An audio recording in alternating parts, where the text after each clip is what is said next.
So this is a clinical exam of a rabbit. Rabbits are prey species, so they're very good at hiding illness, and also the slippy surfaces make them nervous. So you can see that we've got vet bed on the table just to help make this rabbit feel a little bit more secure. If this was a fractious bunny, then I would have an assistant standing in front of the rabbit, or cupping its eyes can help calm them down as well. So like with any species, I'll start at the front and work my way back. Hi, darling. You can see that I've got the rabbit's bum to my belly. I'm leaning over slightly as well because rabbits tend to like to go backwards or upwards, and I'm maintaining my forearms in the vicinity of the rabbit as well, just to help stabilise. Rabbits have two blind spots here and the exact same position in the back of their head. What does that mean from a clinical exam point of view? Well, if you go to touch the nostrils or the nose area to look at, or the lips to look at the teeth, then you can often spook the rabbit because they can't see you doing that. Hi, sweetheart. So if we stroke the cheeks, that gets them used to touching that area. Hi, darling. Hello. I'm going to put my middle fingers gently underneath the chin just to help raise the rabbit's head, and then I'm going to tickle, tickle, tickle, just to separate the lips and have a look at those incisors. And the rabbit's incisors, bear in mind they've got 6 incisors because they're lagomorphs, not rodents.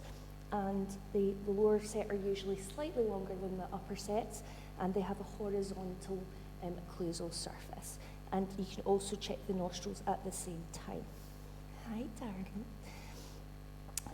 If there's any signs of a nasal discharge, then we can note the consistency and the colour.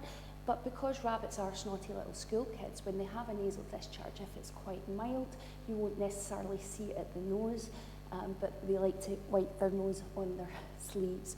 So while we're talking to the owners, we can be running our fingers down the insides of the forelegs.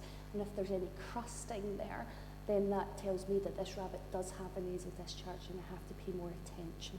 You can also use that opportunity to check the length of the nails. Okay. Then we have a look at the eyes, make sure that there's no discharge, painful areas, swelling or redness. And then we're going to palpate where the ears attach to the skull. Rabbits, especially lop-eared rabbits, are very, very prone to ear-based swellings, and that's because the genetic defect that causes the cartilage to soften and fall over results in a very narrow ear canal, and the normal wax can't escape. And it's very easy to miss because you won't see it by looking in the rabbit's ears, but what you will feel is an asymmetric swelling there, and that can lead to abscessation and kissing ulcers and can be very, very painful. We do want to peek in the rabbit's ears to check for things like ear mites or any lumps or bumps or anything that we're worried about. We want to palpate around the rabbit's jaw, checking for lumps or bumps which should be associated with dental disease or abscesses. Then I'm going to steady the rabbit's thorax with my left hand, and I'm going to push on the right elbow to check range of movement, and then do the same procedure in the contralateral limb. Rabbits are not going to say ouch or growl when they're painful, but what you will find is that you have to put more effort into moving one of the limbs if it's painful, because those muscles will go into spasm to try and protect the joints. Again, steadying the rabbit with my left hand on the sternum. I'm going to press down on the paxial muscles of the spine, checking for spinal pain. Lumbar pain is very common in rabbits. And again, you're not looking for a vocalization. What you're looking for is a judder. Taking my palm and I'm pushing it round the point of the stifle, steadying my thumb on the back end of the rabbit, and I'm just going to gently push on the stifle to extend that hind limb, and again, it's okay, darling, on the other side, just to check range of movement. Rabbits have a relatively springy thorax, so I'm going to gently check that to make sure that there's no loss of thoracic compliance.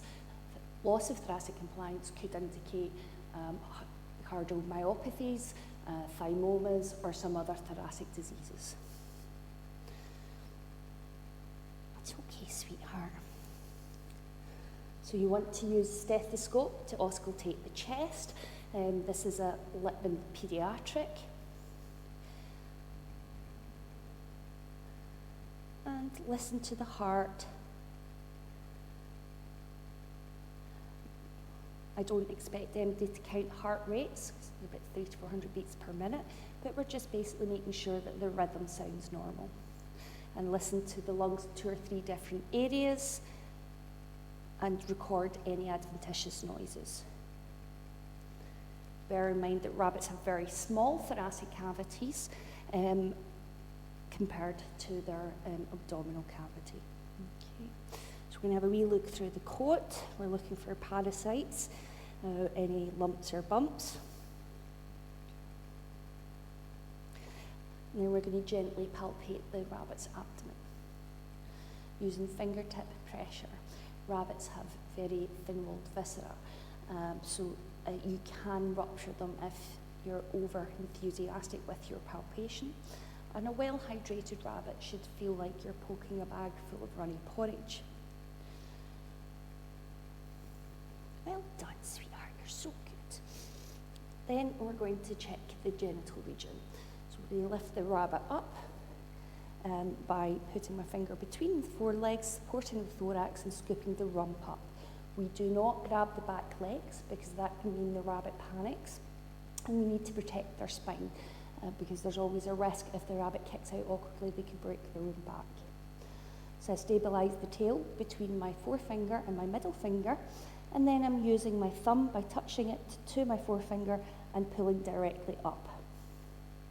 And that exposes the genital region of the rabbit, and this can see that this is a male rabbit. You can see black discharge on either side of the urinary opening, and that's normal. That's a waxy discharge that is used for scent marking. And we check the point of the hocks and the back nails. We don't ever put a rabbit on its back because that is highly stressful for that animal. They think they're going to get eaten, and of course this main stress hormone is cortisol, which is a steroid, which is immunosuppressive in this species.